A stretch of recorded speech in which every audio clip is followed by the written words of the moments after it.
एतक बात है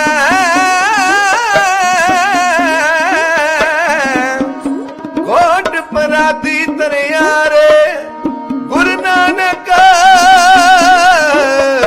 जिन सुनिया पेखिया से फिर गरबास न परियारे बोलो सतनाम श्री वाहे गुरु जी।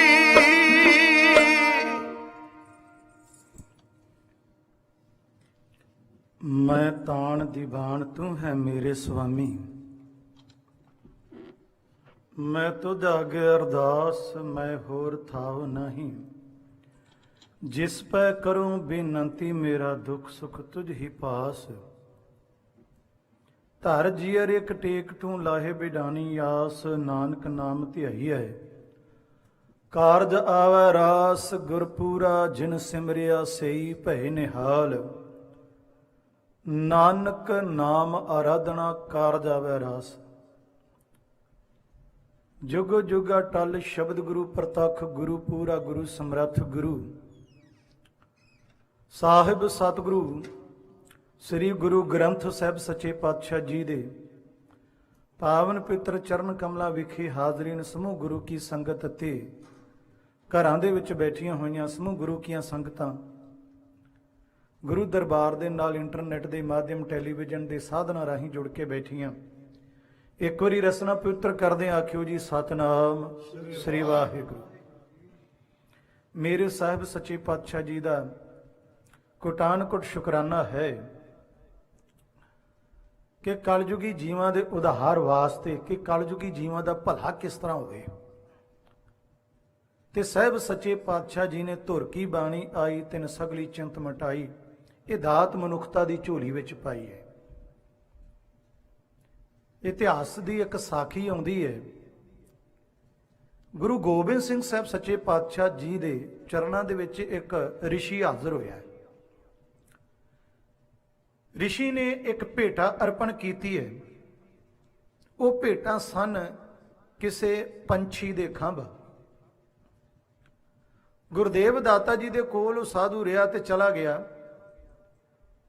ਤੇ ਜਿਹੜੀ ਭੇਟਾ ਉਸ ਸਾਧੂ ਨੇ ਰਿਸ਼ੀ ਨੇ ਅਰਪਣ ਕੀਤੀ, ਗੁਰਦੇਵ ਸੱਚੇ ਪਾਤਸ਼ਾਹ ਮੌਜ ਵਿੱਚ ਆਏ। ਉਹਨਾਂ ਨੇ ਉਹ ਖੰਭ ਆਪਣੇ ਤੀਰ ਦੇ ਨਾਲ ਬੰਨ੍ਹ ਕੇ ਆਕਾਸ਼ ਵੱਲ ਛੱਡ ਦਿੱਤੇ। ਸਿੱਖਾਂ ਨੂੰ ਹੁਕਮ ਹੋਇਆ ਜਾਓ ਤੀਰਾਂ ਦੀ ਭਾਲ ਕਰਕੇ ਲੈ ਕੇ ਵਾਪਸ ਆਓ, ਤੇ ਸਤਿਗੁਰੂ ਅਕਸਰ ਐਸਾ ਕਰਦੇ ਸਨ ਕਿਉਂਕਿ ਗੁਰਦੇਵ ਕਲਗੀਆਂ ਵਾਲੇ ਸੱਚੇ ਪਾਤਸ਼ਾਹ ਜੀ ਦੀ ਕਮਾਨ ਵਿੱਚੋਂ ਨਿਕਲਿਆ ਤੀਰ 4-5 ਮੀਲ ਦੀ ਦੂਰੀ ਤੱਕ ਚਲਾ ਜਾਂਦਾ ਸੀ। ਕਿਉਂਕਿ ਆਮ ਕਰਕੇ ਵਿਦਵਾਨਾਂ ਨੇ ਅੱਜਦਿਆਂ ਨੇ ਜੰਗਬਾਜ਼ਾਂ ਨੇ ਗੱਲ ਆਖੀ ਹੈ ਗੁਰੂ ਗੋਬਿੰਦ ਸਿੰਘ ਪਾਤਸ਼ਾਹ ਜੀ ਦੀ ਕਮਾਨ ਦੇ ਦਰਸ਼ਨ ਕਰਕੇ ਕਿ ਜਿਹੜਾ ਚੰਗੀ ਕੰਪਨੀ ਦਾ ਚੰਗਾ ਰਿਵਾਲਵਰ ਹੈ ਉਹਦੀ ਪ੍ਰਤੀ ਸੈਕਿੰਡ 2500 ਫੁੱਟ ਦੀ ਮਾਰ ਹੈ, ਤੇ ਗੁਰੂ ਗੋਬਿੰਦ ਸਿੰਘ ਪਾਤਸ਼ਾਹ ਜੀ ਦੇ ਕਮਾਨ ਚੋਂ ਨਿਕਲੇ ਤੀਰ ਦੀ ਜਿਹੜੀ ਸਪੀਡ ਹੈ ਨਾ ਉਹ ਪ੍ਰਤੀ ਸੈਕਿੰਡ 3200 ਫੁੱਟ ਦੀ ਮਾਰ ਹੈ। ਇਹ ਅੱਜ ਦੇ ਜੰਗਬਾਜ਼ਾਂ ਨੇ ਮੰਨਿਆ। ਤੇ ਸਿੱਖ ਜਾਣਦੇ ਸਨ ਕਿ ਪਾਤਸ਼ਾਹ ਜਦੋਂ ਤੀਰ ਚਲਾਉਂਦੇ ਨੇ ਬੜੀ ਦੂਰੀ ਤੱਕ ਜਾਂਦਾ ਹੈ। ਇਹ ਕੋਟ ਵਜ਼ੀਰ ਖਾਨ ਸੂਬੇਦਾਰ ਸਰਹੰਦ ਵਾਲੇ ਨੇ ਵੀ ਕੀਤਾ ਆਪਣੀਆਂ ਲਿਖਤਾਂ ਦੇ ਵਿੱਚ ਰੋਜ਼ਨਾਮਚੇ 'ਚ ਕਿ ਕਰਾਮਾਤ ਹੈ ਕਿ ਕਲਗੀਆਂ ਵਾਲੇ ਦਾ ਤੀਰ ਇੰਨੀ ਦੂਰ ਨਹੀਂ ਆ ਸਕਦਾ। ਤੇ ਸਤਿਗੁਰੂ ਕਹਿੰਦੇ ਸਾਡੀ ਕਰਤ ਵਿਦਿਆ ਦਾ ਅਭਿਆਸ ਹੈ, ਇਹਦੇ ਵਿੱਚ ਕਰਾਮਾਤ ਕੋਈ ਨਹੀਂ, ਇਹ ਕਰਤ ਵਿਦਿਆ ਹੈ। ਦਾਤਾਰ ਜੀ ਨੇ ਉਹ ਤੀਰ ਆਕਾਸ਼ ਵੱਲ ਛੱਡ ਦਿੱਤੇ ਖੰਭ ਨੂੰ ਜੋੜ ਕੇ। ਸਿੱਖ ਗਏ ਭਾਲ ਕੀਤੀ, ਮਿਲੇ ਨਹੀਂ। ਸਿੱਖ ਹੰਬ ਕੇ ਆ ਗਏ। ਸਤਿਗੁਰੂ ਜੀ ਨੇ ਆਖਿਆ ਤੁਹਾਨੂੰ 4 ਸਵੇਰੇ ਭੇਜਿਆ ਸੀ ਸਤਿਗੁਰੂ, ਅਸੀਂ 4 ਸਵੇਰੇ ਮੀਲਾਂ ਦੀ ਦੂਰੀ ਤੱਕ ਅਸੀਂ ਢੂੰਡ ਭਾਲ ਕਰ ਰਹੇ ਹਾਂ ਪਰ ਸਾਨੂੰ ਤੀਰ ਕਿਤੇ ਨਹੀਂ ਮਿਲੇ। ਦਾਤਾਰ ਅੰਤਰਜਾਮੀ ਸਤਿਗੁਰੂ ਖੁਸ਼ ਹੋਏ, ਹੱਸ ਕੇ ਕਹਿਣ ਲੱਗੇ ਤੀਰ ਤੁਹਾਨੂੰ ਮਿਲਣੇ ਵੀ ਨਹੀਂ ਸਨ, ਲੱਭਣੇ ਵੀ ਨਹੀਂ ਸਨ। ਤੇ ਸਿੱਖ ਹੈਰਾਨ ਹੋਏ, ਪਾਤਸ਼ਾਹ ਜੇ ਲੱਭਣੇ ਨਹੀਂ ਸਨ, ਜੇ ਸਾਨੂੰ ਮਿਲਣੇ ਸੀ ਸਾਨੂੰ ਕਿਉਂ ਭਜਾਇਆ? ਸਤਿਗੁਰੂ ਕਹਿੰਦੇ ਇਸ ਵਾਸਤੇ ਕਿ ਤੁਹਾਡੇ ਮਨ ਵਿੱਚ ਕਿਸੇ ਦੇ ਸ਼ੰਕਾ ਨਾ ਰਹਿ ਜਾਏ ਕਿ ਪਾਤਸ਼ਾਹ ਜੀ ਨੇ ਆਖਿਆ ਤੀਰ ਤੁਹਾਨੂੰ ਮਿਲਣੇ ਨਹੀਂ ਤੇ ਸ਼ਾਇਦ ਅਸੀਂ ਲੱਭਣ ਜਾਂਦੇ ਤੇ ਲੱਭ ਕੇ ਲੈ ਆਉਂਦੇ। ਇਸ ਕਰਕੇ ਤੁਹਾਡਾ ਪ੍ਰੈਕਟੀਕਲ, ਤੁਹਾਡਾ ਆਪਣਾ ਤਜਰਬਾ ਜ਼ਰੂਰ ਹੋਣਾ ਚਾਹੀਦਾ ਹੈ। ਦਾਤਾਰ ਜੀ ਇਹਦੇ ਵਿੱਚ ਭੇਦ ਕੀ ਹੈ, ਰਮਜ ਕੀ ਹੈ, ਸਾਨੂੰ ਦੱਸ ਦਿਓ। ਗੁਰਦੇਵ ਪਾਤਸ਼ਾਹ ਜੀ ਨੇ ਆਖਿਆ ਜਿਹੜਾ ਕੱਲ ਸਾਧੂ ਆ ਕੇ ਗਿਆ ਨਾ ਸਾਡੇ ਕੋਲ, ਉਹਨੇ ਭੇਟਾ ਅਰਪਣ ਕੀਤੀ ਸੀ। ਕਿਉਂਕਿ ਆਪ ਜਾਣਦੇ ਹੋ ਗੁਰੂ ਦਰਬਾਰ ਦੇ ਵਿੱਚ ਕੋਈ ਫੁੱਲ ਲੈ ਕੇ ਭੇਟਾ ਕਰ ਦਿੰਦਾ ਹੈ। ਪੁਰਾਣੇ ਸਮੇਂ ਜਾਂ ਮੈਂ ਵੀ ਆਪਣੇ ਵਿਦਿਆਲੇ, ਮੇਰੀ ਜਦੋਂ ਵਿਦਿਆਲਿਆਂ 'ਚ ਸਿੱਖਦੇ ਸਾਂ, ਉਦੋਂ ਵੀ ਕਈ ਬਜ਼ੁਰਗ ਆਉਂਦੇ ਸੀ ਗੁਰਦੁਆਰਾ ਸਾਹਿਬ ਜਾਂ ਵਿਦਿਆਲੇ ਮੱਥਾ ਟੇਕਣ ਵਾਸਤੇ, ਤਾਂ ਦਾਤਨਾਂ ਦੀ ਮੁੱਠੀ ਲੈ ਆਉਂਦੇ ਸੀ ਵੀ ਕੁਝ ਨਾ ਕੁਝ ਗੁਰੂ ਘਰ ਲੈ ਕੇ ਹੀ ਜਾਣਾ, ਭਾਵੇਂ ਦਾਤਨਾ ਕਿਉਂ ਨਾ ਭੇਟਾ ਕਰ ਆਉਣ। ਤੇ ਰਿਸ਼ੀ ਆਇਆ ਸੀ, ਉਹਨੇ ਵੀ ਭੇਟਾ ਮਾਇਆ ਦੀ ਨਹੀਂ ਰੱਖੀ, ਤਾਂ ਉਹਨੇ ਖੰਭ ਭੇਟਾ ਕੀਤੇ ਸਨ। ਸਤਿਗੁਰੂ ਜੀ ਪਤਾ ਉਹ ਖੰਭ ਲੈ ਕੇ ਆਇਆ ਸੀ।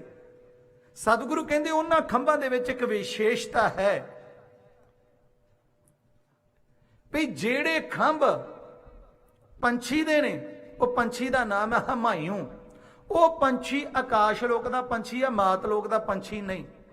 ਤੇ ਉਹਨਾਂ ਖੰਭਾਂ ਦੇ ਵਿੱਚ ਖਾਸੀਅਤ ਹੈ, ਜਿਹੜੀ ਚੀਜ਼ ਉਹਨਾਂ ਖੰਭਾਂ ਦੇ ਨਾਲ ਮਿਲ ਜਾਏ ਨਾ, ਲੱਗ ਜਾਏ, ਉਹ ਉਹਨੂੰ ਉਸ ਪੰਛੀ ਦੇ ਕੋਲ ਲੈ ਜਾਂਦੀ ਹੈ। ਉਹਦੇ ਖੰਭਾਂ 'ਚ ਖਾਸੀਅਤ ਹੈ।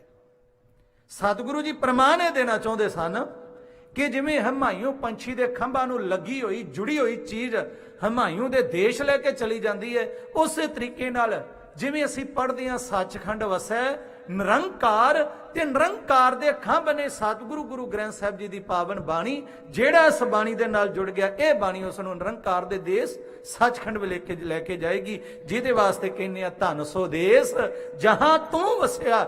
ਜਿਹੜੇ ਦੇਸ਼ ਵਿੱਚ ਪਰਮਾਤਮਾ ਖੁਦ ਨਿਰੰਕਾਰ ਰਹਿੰਦਾ ਹੈ, ਉਸ ਮੰਜ਼ਿਲ ਤੇ ਜਾਣ ਵਾਸਤੇ ਇਹ ਪਰਮ ਪੁਰਖ ਪਰਮਾਤਮਾ ਨਿਰੰਕਾਰ ਦੀ ਬਾਣੀ ਦੇ ਨਾਲ ਜੁੜਨਾ ਜ਼ਰੂਰੀ ਹੈ। ਜਿਹੜਾ ਇਸ ਬਾਣੀ ਦੇ ਨਾਲ ਜੁੜ ਗਿਆ, ਭੁਲੇਖੇ ਦੇ ਨਾਲ ਜੁੜ ਗਿਆ, ਗੱਲਾਂ ਬਾਤਾਂ ਜੁੜ ਗਿਆ, ਤੇ ਉਸ ਨੂੰ ਜ਼ਰੂਰ ਦਰਗਾਹ ਥਾਂ ਮਿਲਦੀ ਹੈ। ਕਿਉਂਕਿ ਵਿਦਵਾਨ ਸਮਝਾਉਣੀ ਦਿੰਦੇ ਆ, ਤੁਹਾਡਾ ਅਚਾਨਕ ਬਿਜਲੀ ਦੀ ਤਾਰ ਨੂੰ ਹੱਥ ਲੱਗ ਜਾਵੇ ਤਾਂ ਉਹਨੇ ਉਹ ਥੋੜੀ ਵੇਖਣਾ ਨਹੀਂ ਅਣਜਾਣੇ ਚ ਲਾਇਆ, ਉਹਨੇ ਕਰੰਟ ਮਾਰਨਾ।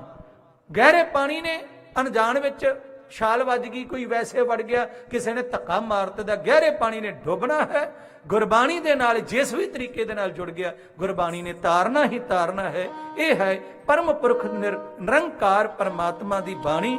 ਇਹ ਗੱਲਾਂ ਨਾਲ ਨਹੀਂ, ਪ੍ਰੀਤਮ ਕੇ ਦੇਸ ਕੈਸੇ ਬਾਤਨ ਸੇ ਜਾਈਏ, ਗੱਲਾਂ ਨਾਲ ਗੱਲ ਨਹੀਂ ਬਣਦੀ। ਇਹ ਬਾਣੀ ਪੜ੍ਹਿਆ ਗੱਲ ਬਣਨੀ ਹੈ, ਬਾਣੀ ਦੇ ਨਾਲ ਜੁੜਿਆ ਬਣਨੀ ਹੈ, ਗੁਰੂ ਦਾ ਹੁਕਮ ਮੰਨਿਆ ਗੱਲ ਬਣਨੀ ਹੈ।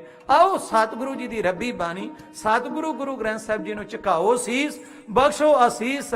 ਚੱਲ ਰਹੇ ਮਜ਼ਬੂਨ ਦੀ ਲੜੀ ਨੂੰ ਅਗੇਰੇ ਤੋਰਨ ਦਾ ਯਤਨ ਕਰੀਏ ਤੇ ਆਖਿਓ ਜੀ ਵਾਹਿਗੁਰੂ ਜੀ ਕਾ ਖਾਲਸਾ, ਵਾਹਿਗੁਰੂ ਜੀ ਕੀ ਫਤਿਹ। ਕੱਲ ਦੇ ਦੀਵਾਨ ਤੱਕ ਚਵਿੰਡੇ ਪਿੰਡ ਨੂੰ ਘੇਰਾ ਪੈਣ ਤੱਕ ਦੀ ਆਪ ਜੀ ਦੇ ਨਾਲ ਵਾਰਤਾ ਸਾਂਝੀ ਕੀਤੀ। ਬਹਾਦਰ ਸਿੰਘ ਚਵਿੰਡੇ ਦਾ ਬੜਾ ਚੁਣਵਾ ਯੋਧਾ ਜਰਨੈਲ ਆਪਣੇ ਪੁੱਤਰ ਨੂੰ ਵਿਆਹਣ ਵਾਸਤੇ ਆਪਣੇ ਪੁੱਤਰ ਦੀ ਜੰਜੇ ਚੜ ਗਿਆ, ਤੇ ਕੋਈ ਵੀ ਪਿੰਡ ਦੇ ਵਿੱਚ ਨੌਜਵਾਨ ਮੁੰਡਾ ਮਰਦ ਨਾ ਬਚਿਆ, ਸਾਰੇ ਜੰਜੇ ਚਲੇ ਗਏ। ਪਿੱਛੋਂ ਸਿੰਘਣੀਆਂ ਕੱਲੀਆਂ ਸਨ। ਇਹ ਖਬਰ ਲਾਗਲੇ ਪਿੰਡ ਬੈਠੇ ਹੋਏ ਫੌਜਦਾਰ ਨੂੰ ਜਾ ਮਿਲੀ।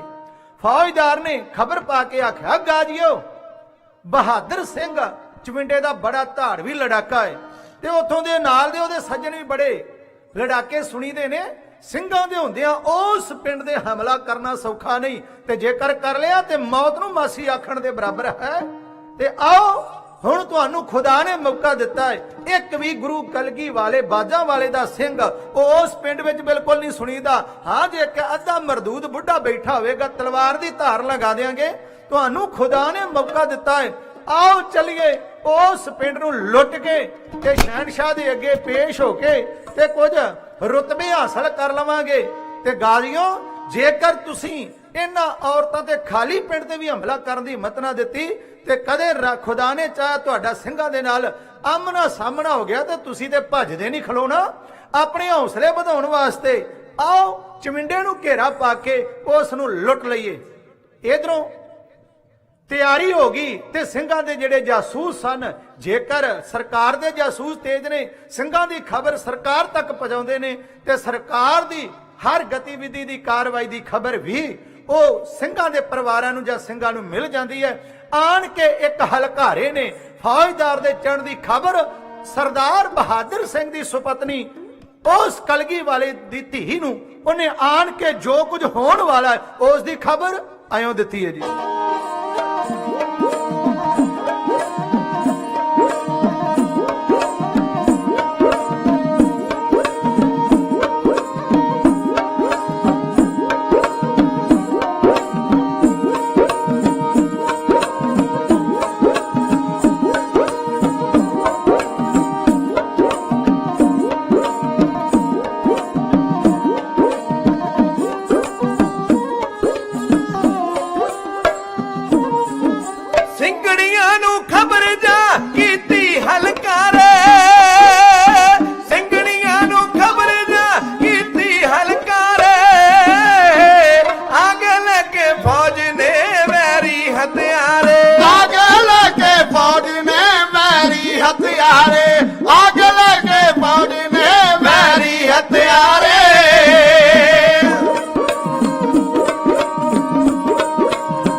ਸ਼ੇਰਨੀਆਂ ਦੇ ਦਵਾਰ ਤੇ ਗਿੱਦੜ ਲਲਕਾਰੇ ਹੋ ਸ਼ੇਰਨੀਆਂ ਦੇ ਦਵਾਰ ਤੇ ਗਿੱਦੜ ਲਲਕਾਰੇ ਮਾਤਾ ਭਾਗੋ ਮੁਕਤਸਰ ਜੋ ਜ਼ਾਲਮ ਮਾਰੇ ਮਾਤਾ ਭਾਗੋ ਮੁਕਤਸਰ ਜੋ ਜ਼ਾਲਮ ਮਾਰੇ ਮਾਤਾ ਭਾਗੋ ਮੁਕਤਸਰ ਜੋ ਜ਼ਾਲਮ ਮਾਰੇ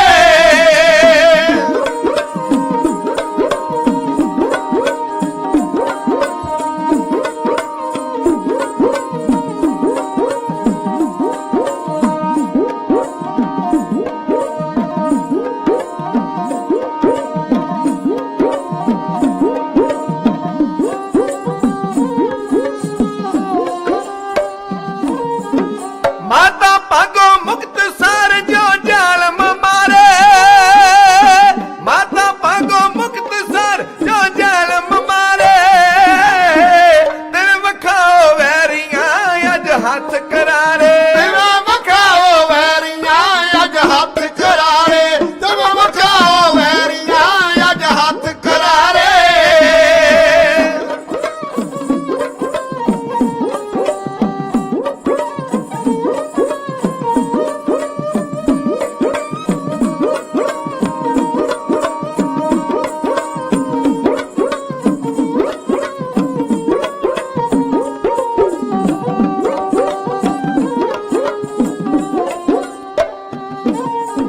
ਦਿਲ ਵਖਾਵੋ ਵੈਰੀਆਂ ਅੱਜ ਹੱਥ ਕਰਾਰੇ ਦਿਲ ਵਖਾਵੋ ਵੈਰੀਆਂ ਅੱਜ ਹੱਥ ਕਰਾਰੇ ਸੁਣ ਲਲਕਾਰਾ ਸ਼ੀਣੀਆਂ ਜਦ ਭਰੇ ਹੁੰਗਾਰੇ ਸੁਣ ਲਲਕਾਰਾ ਸ਼ੀਣੀਆਂ ਜਦ ਭਰੇ ਹੰਗਾਰੇ ਸੁਣ ਲਲਕਾਰਾ ਸ਼ੀਣੀਆਂ ਜਦ ਭਰੇ ਹੰਗਾਰੇ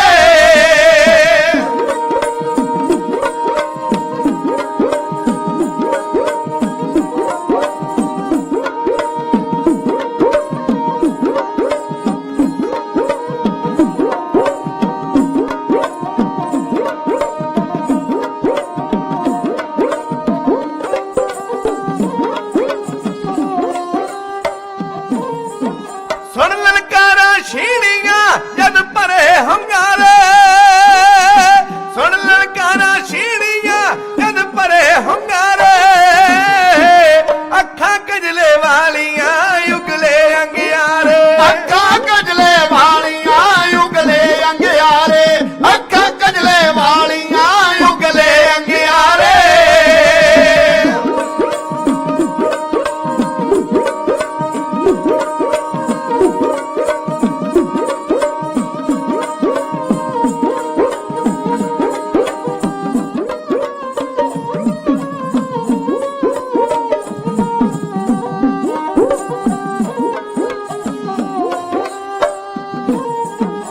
ਅੱਖਾਂ ਕਜਲੇ ਵਾਲੀਆਂ ਉਗਲੇ ਅੰਗਿਆਰੇ ਨਿਕਲ ਮਿਆਨੋ ਬਿਜਲੀਆਂ ਮਾਰੇ ਚਮਕਾਰੇ ਨਿਕਲ ਮਿਆਨੋ ਬਿਜਲੀਆਂ ਮਾਰੇ ਚਮਕਾਰੇ ਨਿਕਲ ਮਿਆਨੋ ਬਿਜਲੀਆਂ ਮਾਰੇ ਚਮਕਾਰੇ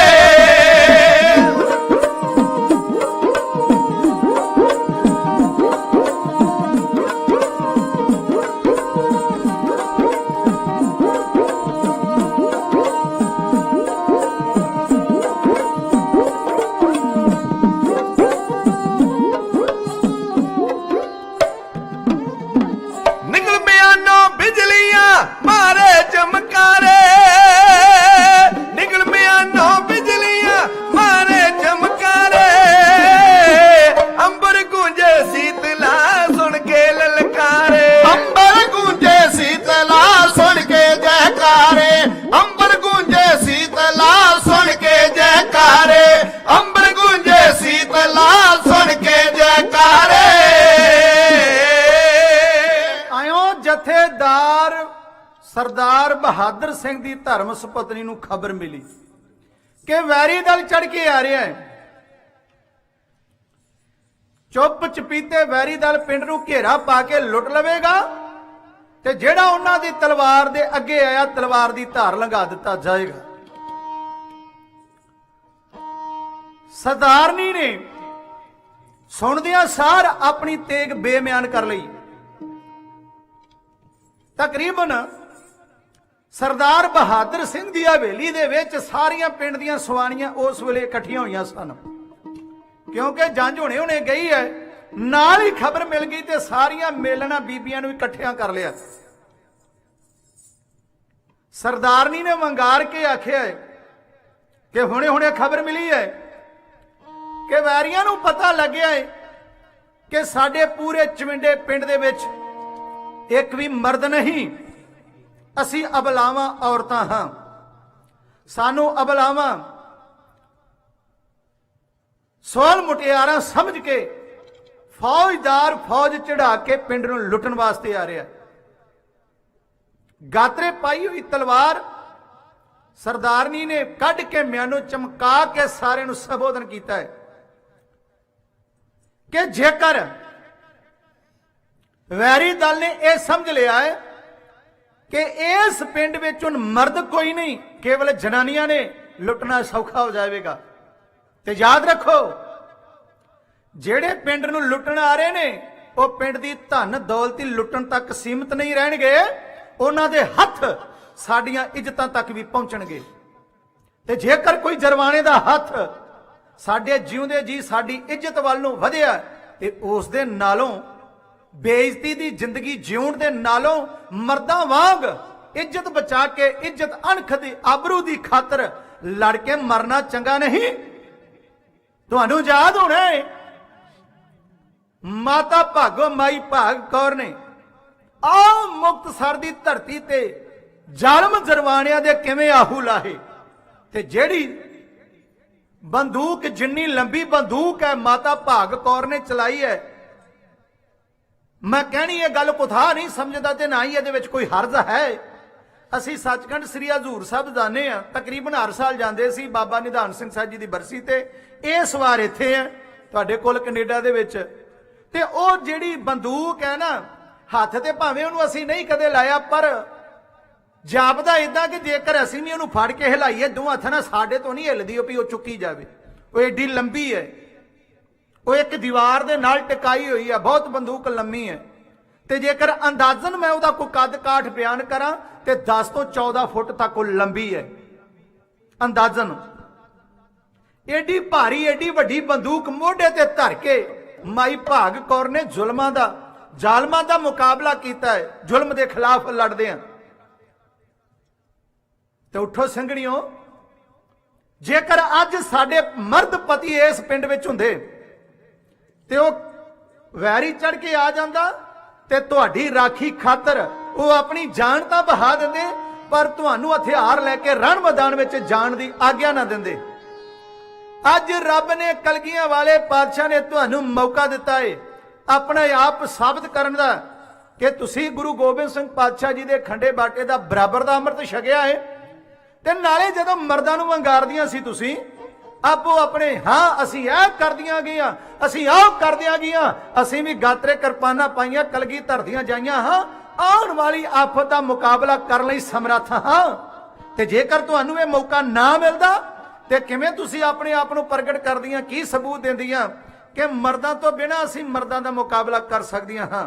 ਤੁਹਾਨੂੰ ਅੱਜ ਰੱਬ ਨੇ ਸਬੱਬੀ ਮੌਕਾ ਦਿੱਤਾ ਹੈ ਤੇ ਆਪੋ ਆਪਣੇ ਹਥਿਆਰ ਸਾਂਭ ਲਵੋ।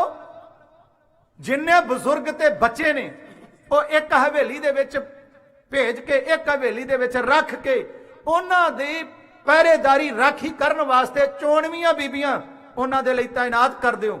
ਛੋਟੇ ਛੋਟੇ ਜਥੇ ਬਣਾ ਲਵੋ, ਇੱਕ ਇੱਕ ਉਹਨਾਂ ਦੀ ਆਗੂ ਬਣ ਜਾਓ। ਤੇ ਯਾਦ ਰੱਖਣਾ ਕਿ ਜੇਕਰ ਇਹਨਾਂ ਜਰਵਾਣਿਆਂ ਦੇ ਹੱਥ ਤੁਹਾਡੀਆਂ ਇੱਜ਼ਤਾਂ ਵੱਲ ਵੱਧ ਗਏ ਤੇ ਜਿੰਨੀ ਨਮੋਸ਼ੀ ਕਦੇ ਭਾਰਤ ਦੀਆਂ ਜਾਈਆਂ ਨੇ ਝੱਲੀ ਹੈ, ਇਹ ਨਾ ਹੋਵੇ ਤੁਹਾਡੇ ਮਰਦਾਂ ਦੀ ਪੱਗ ਉੱਚੀ ਹੈ, ਤੁਹਾਡੇ ਮਰਦਾਂ ਦਾ ਸਿਰ ਉੱਚਾ ਹੈ, ਤੁਹਾਡੇ ਮਰਦ ਕਲਗੀਧਰ ਦੇ ਜਾਇਆਂ ਦਾ ਕੋਈ ਸਿਰ ਨੀਵਾ ਨਾ ਕਰ ਸਕੇ ਤੇ ਆਪਣਾ ਤਨ ਮਨ ਲੇਖੇ ਲਾਉਣ ਵਾਸਤੇ ਅੱਜ ਤਲਵਾਰ ਦੇ ਜ਼ੋਰ ਵਿਖਾ ਕੇ ਦੱਸ ਦਿਓ ਕਿ ਅਸੀਂ ਆਪ ਰਣ ਤੱਤੇ ਅੰਦਰ ਮੁਕਾਬਲਾ ਕਰਨ ਦੀ ਸਮਰੱਥਾ ਰੱਖਦੀਆਂ ਹਾਂ। ਇਹ ਤੋਂ ਗਵਾਹੀ ਮਿਲਦੀ ਹੈ ਕਿ ਕਲਗੀਆਂ ਵਾਲੇ ਦੇ ਜਾਂਬਾਜ਼ ਬਹਾਦਰਾਂ ਨੇ ਆਪਣੀਆਂ ਘਰ ਵਾਲੀਆਂ ਨੂੰ, ਆਪਣੀਆਂ ਧੀਆਂ ਰਾਣੀਆਂ ਨੋਹਾਂ ਨੂੰ ਵੀ ਓਨੀ ਆਜ਼ਾਦੀ ਦੇ ਰੱਖੀ ਹੋਵੇਗੀ। ਅਮਰਧਾਰੀ ਹੋਣਗੀਆਂ, ਉਹ ਸ਼ਸਤਰਧਾਰੀ ਹੋਣਗੀਆਂ, ਸ਼ਸਤਰ ਚਲਾਉਣਾ ਜਾਣਦੀਆਂ ਨੇ, ਉਹ ਘੋੜ ਸਵਾਰੀ ਕਰਨਾ ਜਾਣਦੀਆਂ ਨੇ, ਉਹ ਤੋੜੇ ਦਾਰ ਬੰਦੂਕਾਂ ਦੇ ਤੋੜੇ ਦਾਗਣਾ ਜਾਣਦੀਆਂ ਨੇ, ਜਿਸ ਕਾਰਨ ਕਰਕੇ ਅਣਕਿਆਸੀ ਅਣਸੁਖਾਵੀ ਅਣਹੋਣੀ ਘਟਨਾ ਵਾਪਰਨ ਦਾ ਅਣ ਚੇਤੇ ਅਣਕਿਆਸੇ ਉਸ ਚੜੇ ਵੈਰੀ ਦਲ ਦਾ ਮੁਕਾਬਲਾ ਕਰਨ ਦੀ ਇਹ ਸਮਰੱਥਾ ਰੱਖਦੀਆਂ ਨੇ। ਸਾਰਿਆਂ ਨੇ ਤਿਆਰੀ ਖਿੱਚ ਲਈ। ਬਾਬਾ ਬਹਾਦਰ ਸਿੰਘ ਇਹਦੇ ਘਰ ਵਿੱਚ ਤਕਰੀਬਨ ਸਾਰੇ ਹੀ ਇਕੱਠੇ ਹੋ ਗਏ। ਇਹਨਾਂ ਦੀ ਰਾਖੀ ਕਰਨ ਵਾਸਤੇ ਤਾਇਨਾਤ ਮੋਰਚੇ ਆਪਣੇ ਆਪਣੇ ਬਣਾ ਲਏ। ਕਿਸੇ ਨੇ ਮੰਜਾ ਟੇਢਾ ਕਰਕੇ ਬੰਦੂਕ ਸਿੱਧੀ ਕਰ ਲਈ, ਕਿਸੇ ਨੇ ਜਿਹੜੀਆਂ ਘਰ ਦੇ ਵਿੱਚ ਪੱਠਿਆਂ ਦੀਆਂ ਪੰਡਾਂ ਹੁੰਦੀਆਂ ਨੇ ਉਹੀ ਤੂੜੀ ਦੀਆਂ ਭਰ ਕੇ ਜਾਂ ਉਹਨਾਂ ਦਾ ਕੋਈ ਓਟ ਆਸਰਾ ਬਣਾ ਲਿਆ। ਹਰ ਗਲੀ 20 ਦੇ ਮੋੜਾਂ ਦੇ ਉੱਪਰ ਇਹਨਾਂ ਨੇ ਮੋਰਚੇ ਤਾਇਨਾਤ ਕਰ ਲਏ।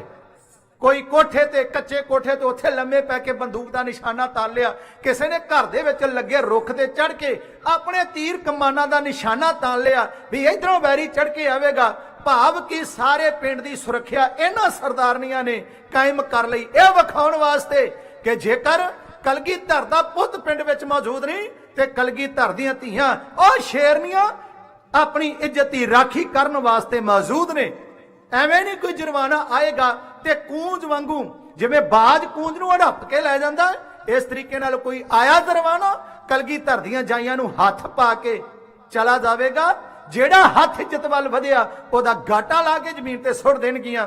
ਪੂਰੀ ਤਿਆਰੀ ਕਰ ਲਈ। ਉਧਰੋਂ ਫੌਜਦਾਰ ਚੁੱਪਚਾਪ, ਕਿ ਉਹਨੂੰ ਪਤਾ ਕਿ ਮੁਕਾਬਲਾ ਕਰਨ ਵਾਲਾ ਕੋਈ ਨਹੀਂ, ਤੇ ਉਹ ਚੁੱਪਚਾਪ ਪਿੰਡ ਦੇ ਵੱਲ ਤੁਰਿਆ ਆ ਰਿਹਾ ਹੈ। ਤੇ ਆਉਂਦੇ ਹੋਏ ਵੈਰੀ ਦਲ ਨੂੰ ਵੇਖ ਕੇ ਸਰਦਾਰਨੀਆਂ ਨੇ ਗੁਰੂ ਕਲਗੀਧਰ ਨੂੰ ਯਾਦ ਲਾ ਕੇ ਸਤਿ ਸ੍ਰੀ ਅਕਾਲ ਦੇ ਜਕਾਰੇ ਆਉਂਦੇ ਹੋਏ ਵੈਰੀ ਦਲ ਦਾ ਤੀਰਾਂ ਤੇ ਗੋਲੀਆਂ ਦੇ ਨਾਲ ਜੋ ਸਵਾਗਤ ਕੀਤਾ ਹੈ, ਉਸ ਵਕਤ ਦਾ ਨਕਸ਼ਾ ਢਾਡੀ ਜਥਾਵਾਰ ਦੇ ਸ਼ਬਦਾਂ ਰਾਹੀਂ ਕੁਝ ਹੈ।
ਸਿੰਘਣੀ ਦੀ ਕਮਾਨ ਹੇਠ ਚੜ੍ਹੇ ਹੋਏ ਵੈਰੀ ਦਲ ਦਾ ਸਵਾਗਤ ਗੁਰੂ ਕਲਗੀਧਰ ਦੀਆਂ ਜਾਈਆਂ ਨੇ ਬੜਾ ਟਿਕਾ ਕੇ ਕੀਤਾ। ਫੌਜਦਾਰ ਇਹ ਸੋਚਦਾ ਆ ਰਿਹਾ ਸੀ ਕੋਈ ਮੁਕਾਬਲਾ ਕਰਨ ਵਾਲਾ ਚਵਿੰਡੇ ਦੀਆਂ ਗਲੀਆਂ ਵਿੱਚ, ਚਵਿੰਡਿਆਂ ਦੇ ਘਰਾਂ ਵਿੱਚ, ਕੋਠਿਆਂ ਚਬਾਰਿਆਂ ਤੇ ਕੋਈ ਸਿੰਘ ਨਹੀਂ ਮਿਲੇਗਾ, ਕੋਈ ਇਲਾਕੇ ਵਿੱਚ ਨਹੀਂ।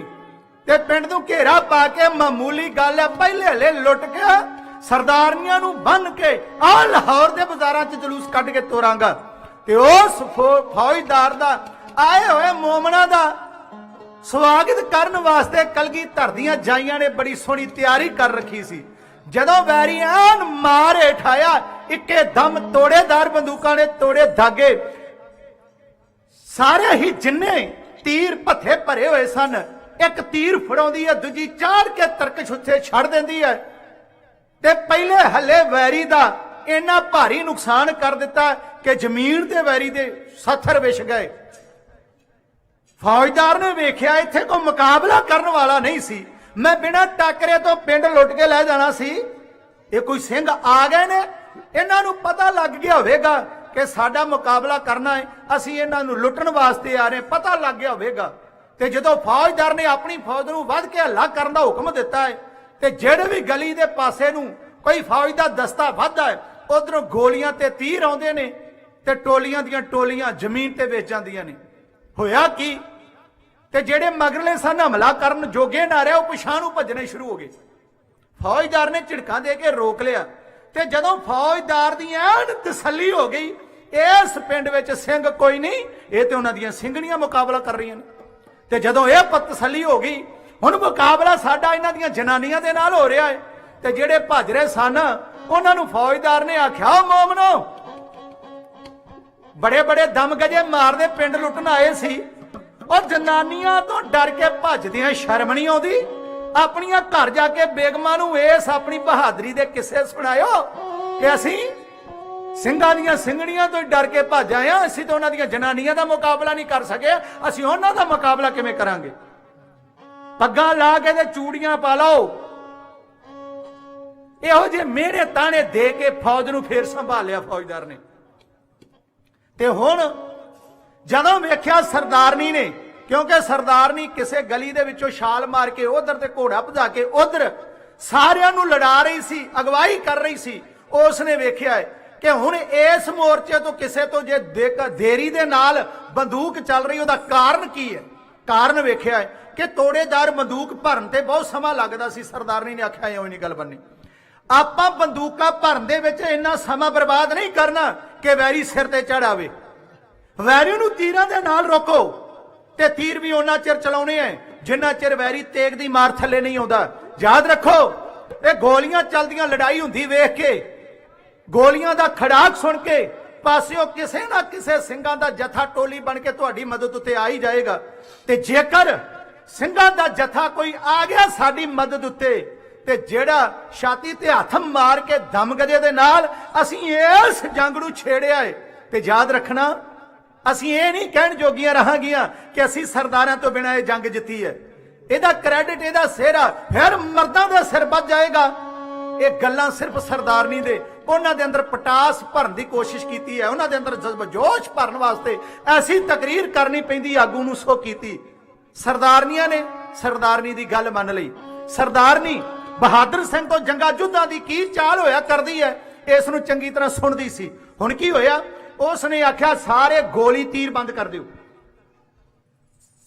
ਜਿੰਨਾ ਚਿਰ ਵੈਰੀ ਮਾਰ ਥੱਲੇ ਨਾ ਆਵੇ ਆਪਾਂ ਤੇਗਾ ਧੂਕੇ ਇਹਨਾਂ ਦੇ ਗੱਲ ਪੈਣਾ ਹੈ।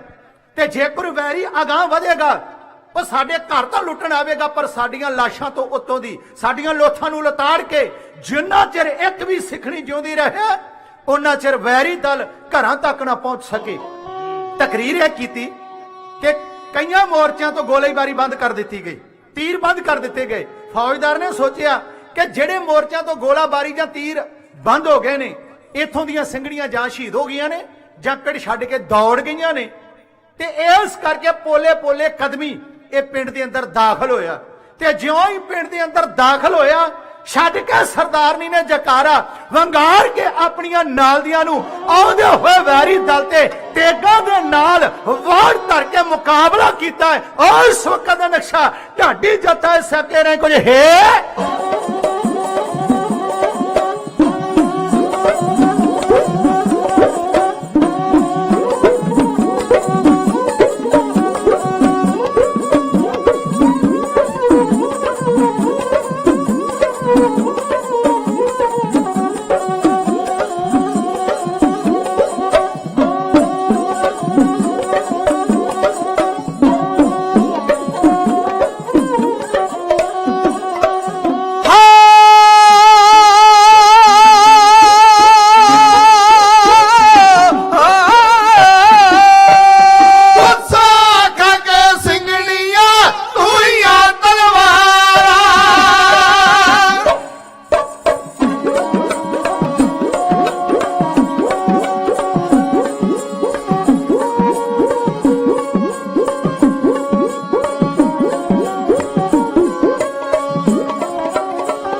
ਸਿੰਘਣੀਆਂ ਧੂਈਆਂ ਤਲਵਾਰਾਂ, ਰੂਪ ਮੌਤ ਦਾ ਧਾਰਿਆ ਸੋਹਲ ਮੁਟਿਆਰਾਂ।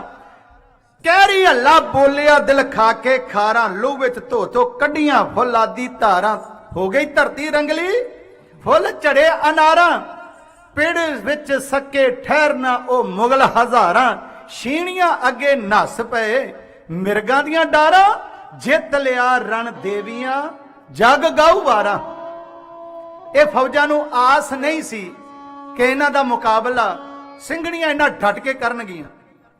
ਉਹ ਗਿਆ ਗੱਛ ਮੁਕਾਬਲਾ ਪੂਰਾ ਜ਼ੋਰ ਦਾ ਚੱਲਿਆ। ਇੱਕ ਵਾਰ ਤੇ ਐਸਾ ਲੋਹੇ ਤੇ ਲੋਹਾ ਖੜਕਿਆ ਕਿ ਲੱਗਦਾ ਸੀ ਕਿ ਪਾਜੀ ਭਾਰੀ ਪੈ ਜਾਣਗੇ, ਪਰ ਸੂਰਬੀਰ ਸਿੰਘਣੀਆਂ ਨੇ ਐਸਾ ਰਣ ਤੱਤੇ ਅੰਦਰ ਤਲਵਾਰ ਚਲਾਈ ਕਿ ਪਹਿਲੋਂ ਚੌਧਰੀਆਂ ਦੀਆਂ ਮਾਂਗੀਆਂ ਵਾਰਾਂ ਪਿੜ ਛੱਡ ਕੇ ਦੌੜੀਆਂ, ਤੇ ਉਹਨਾਂ ਦੇ ਮਗਰ ਦੂਜੀਆਂ ਵੀ ਮੁਗਲ ਵੀ ਸਿਰ ਤੇ ਪੈਰ ਰੱਖ ਕੇ ਦੌੜਦੇ ਹੋਏ ਨਜ਼ਰ ਆਏ। ਤੇ ਜੇ ਦੌੜਦੇ ਹੋਏ ਨੇ, ਇਹ ਗੱਲ ਪਕਾ ਲਈ ਵੀ ਅਸੀਂ ਜਾ ਕੇ ਕੀ ਦੱਸਾਂਗੇ ਵੀ ਸਿੰਘਾਂ ਦੀਆਂ ਜਨਾਨੀਆਂ ਤੋਂ ਮਾਰ ਖਾ ਕੇ ਦੌੜ ਆਏ। ਉਹਨਾਂ ਨੇ ਇੱਕ ਗੱਲ ਬਣਾ ਲਈ ਕਿ ਇਹਨਾਂ ਸਿੰਘਣੀਆਂ ਦੀ ਮਦਦ ਉੱਤੇ ਸ਼ਹੀਦ ਸਿੰਘ ਆ ਗਏ ਸੀ, ਫਿਰ ਅਸੀਂ ਕੀ ਕਰਦੇ।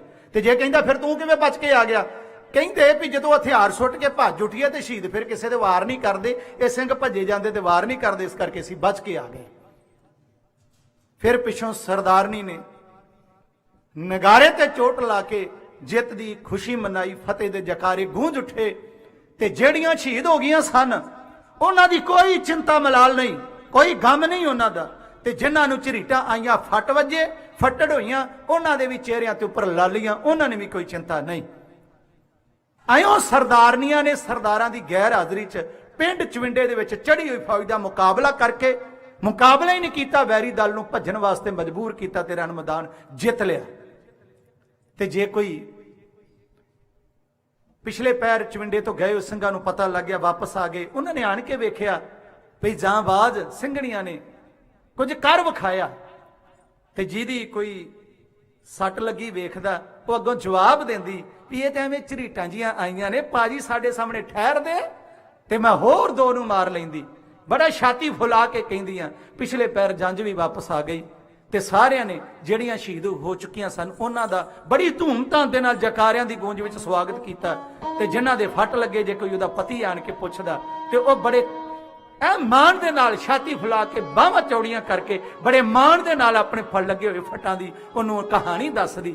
ਆਇਓ ਗੁਰੂ ਕਲਗੀਧਰ ਦੇ ਜਿੱਥੇ ਵੀਰ ਸਪੁੱਤਰ ਰਣ ਮੈਦਾਨ ਅੰਦਰ ਲੜਦੇ ਹੋਏ ਬਹਾਦਰੀ ਦੇ ਜੌਹਰ ਵਿਖਾਉਂਦੇ ਨੇ, ਉੱਥੇ ਗੁਰੂ ਕਲਗੀਧਰ ਦੀਆਂ ਜਾਈਆਂ ਨੇ ਵੀ ਪਿੰਡ ਮੈਦਾਨ ਦੇ ਵਿੱਚ ਐਸੇ ਰੰਗ ਵਿਖਾਏ ਕਿ ਇਤਿਹਾਸ ਉਹਨਾਂ ਨੂੰ ਲਿਖਣ ਵਾਸਤੇ ਮਜਬੂਰ ਹੋ ਗਿਆ। ਇਹ ਸੀ ਉਸ ਚਵਿੰਡੇ ਪਿੰਡ ਵਿੱਚ ਹੋਈ ਜੰਗ ਦਾ ਹਵਾਲਾ, ਜਿਹੜਾ ਹਾੜ ਮਹੀਨੇ 1726 ਨੂੰ ਵਾਪਰਿਆ ਹੈ। 18ਵੀਂ ਸਦੀ ਦਾ ਇਤਿਹਾਸ ਸਾਂਝਾ ਕਰ ਰਹੇ ਹਾਂ। ਕੱਲ ਦੇ ਦਿਨ ਗੁਰਪੁਰਬ ਹੈ, ਸਾਹਿਬ ਸਤਿਗੁਰੂ ਸ੍ਰੀ ਗੁਰੂ ਨਾਨਕ ਸਾਹਿਬ ਸੱਚੇ ਪਾਤਸ਼ਾਹ ਜੀ ਦਾ ਵਿਆਹ ਪੁਰਬ ਹੈ। ਕੱਲ ਨੂੰ ਭਾਈ, ਕੱਲ ਨੂੰ ਵਿਆਹ ਦਾ ਸੱਦਾ ਜੇ, ਸਾਰੇ ਹੀ ਆਇਓ ਜੇ। ਹੋਈਆਂ ਭੁੱਲਾਂ ਦੀ ਖੇਮਾ ਜੀ, ਆਨੰਦ ਸਾਹਿਬ ਜੀ ਦਾ ਜਾਪ ਕਰੀ ਆਖਿਓ ਜੀ ਵਾਹਿਗੁਰੂ ਜੀ ਕਾ ਖਾਲਸਾ ਵਾਹਿਗੁਰੂ ਜੀ ਕੀ ਫਤਿਹ। ਰਾਮ ਕਲੀ ਮਹੱਲਾ ਤੀਜਾ, ਆਨੰਦ ਏਕ ਓੰਕਾਰ ਸਤਿਗੁਰ ਪ੍ਰਸਾਦ। ਆਨੰਦ ਪਾਇਆ ਮੇਰੀ ਮਾਏ, ਸਤਿਗੁਰੂ ਮੈਂ ਪਾਇਆ, ਸਤਿਗੁਰ ਤਾਂ ਪਾਇਆ ਸਹਿਜ ਸੇਤੀ। ਪਰਵਜੀਆਂ ਵਾਲਾਇਆ, ਰਾਗ ਰਤਨ ਪਰਵਾਰ ਭਰੀਆਂ, ਸ਼ਬਦ ਗਾਵਣ ਆਇਆ, ਸਭ ਲੋ ਤਾਂ ਗਾਵੋ ਹਰੀ ਕੇਰਾ। ਮਨ ਜਿਨੀ ਵਸਾਇਆ, ਕਹੇ ਨਾਨਕ ਆਨੰਦ ਹੋਆ, ਸਤਿਗੁਰੂ ਮੈਂ ਪਾਇਆ। ਏ ਮਨ ਮੇਰਿਆ ਤੂੰ ਸਦਾ ਰਹੋ ਹਰ ਨਾਲੇ, ਹਰ ਨਾਲ ਰਹੋ ਤੂੰ ਮਨ ਮੇਰੇ। ਦੁੱਖ ਸਭ ਵਿਸਾਰਨਾ, ਅੰਗੀਕਾਰੋ ਕਰੇ ਤੇਰਾ, ਕਾਰਜ ਸਭ ਸੁਵਾਰਨਾ। ਸਭਨਾ ਗਲਾ ਸਮਰਾਟ ਸੁਆਮੀ, ਸੋਗਿ ਮਨੋ ਵਿਸਾਰੇ, ਹੈ ਨਾਨਕ ਮਨ ਮੇਰੇ। ਸਦਾ ਰਹੋ ਹਰ ਨਾਲੇ, ਸਾਜੇ ਸਾਹਿਬਾ ਨਾ ਨਹੀਂ ਕਰਦੇ ਰੇ, ਕਰਤਾ ਤੇਰੇ ਸਭ ਕਿਛ ਹੈ। ਤੇ ਸੋ ਪਾਵੇ, ਸਦਾ ਸਿਫਤ ਸਲਾਹ ਤੇਰੀ, ਨਾਮ ਮਨ ਵਸਾਵੇ। ਨਾਮ ਜਿਨ ਕੇ ਮਨ ਵਸਿਆ, ਆਦੇ ਸ਼ਬਦ ਕਨੇਰੇ, ਹੈ ਨਾਨਕ ਸੱਚੇ ਸਾਹਿਬ।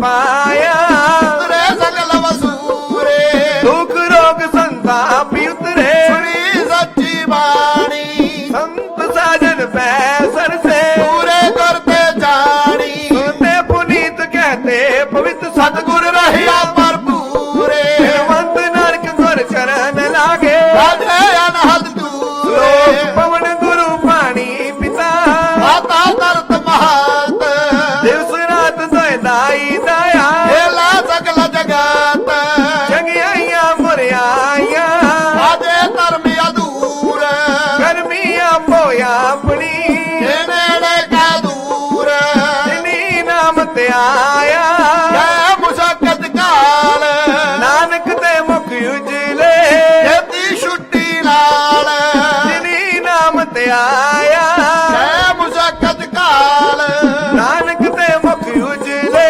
ਜੇਤੀ ਛੁੱਟੀ ਨਾਲ ਵਾਹਿਗੁਰੂ ਜੀ ਕਾ ਖਾਲਸਾ ਵਾਹਿਗੁਰੂ ਜੀ ਕੀ ਫਤਿਹ ਫਤਿਹ ਵਾਹਿਗੁਰੂ ਜੀ ਕਾ ਖਾਲਸਾ ਵਾਹਿਗੁਰੂ ਜੀ ਕੀ ਫਤਿਹ ਫਤਿਹ ਵਾਹਿਗੁਰੂ ਜੀ ਕਾ ਖਾਲਸਾ ਵਾਹਿਗੁਰੂ ਜੀ ਕੀ ਫਤਿਹ